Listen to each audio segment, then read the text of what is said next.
January 8th, 2025, Wednesday after Epiphany.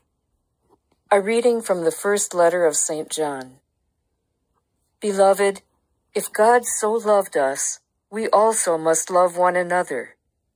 No one has ever seen God, yet if we love one another, God remains in us, and his love is brought to perfection in us.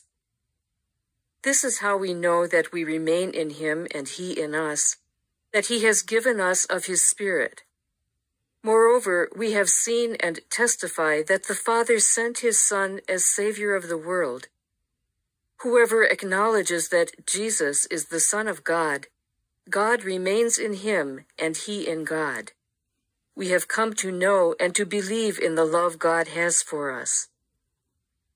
God is love, and whoever remains in love remains in God and God in him. In this is love brought to perfection among us, that we have confidence on the day of judgment, because as he is, so are we in this world. There is no fear in love, but perfect love drives out fear, because fear has to do with punishment, and so one who fears is not yet perfect in love. The word of the Lord. The responsorial psalm. The response is, Lord, every nation on earth will adore you. O God, with your judgment endow the king, and with your justice the king's son. He shall govern your people with justice, and your afflicted ones with judgment. Lord, every nation on earth will adore you. The kings of Tarshish and the isles shall offer gifts. The kings of Arabia and Seba shall bring tribute. Lord, every nation on earth will adore you. For he shall rescue the poor when he cries out, and the afflicted when he has no one to help him. He shall have pity for the lowly and the poor. The lives of the poor he shall save. Lord, every nation on earth will adore you.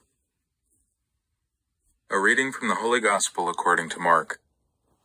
After the 5,000 had eaten and were satisfied, Jesus made his disciples get into the boat and precede him to the other side toward Bethsaida, while he dismissed the crowd. And when he had taken leave of them, he went off to the mountain to pray. When it was evening, the boat was far out on the sea, and he was alone on shore. Then he saw that they were tossed about while rowing, for the wind was against them. About the 4th watch of the night, he came toward them walking on the sea. He meant to pass by them. But when they saw him walking on the sea, they thought it was a ghost and cried out. They had all seen him and were terrified. But at once he spoke with them. Take courage, it is I. Do not be afraid. He got into the boat with them, and the wind died down. They were completely astounded. They had not understood the incident of the loaves. On the contrary, their hearts were hardened. The Gospel of the Lord.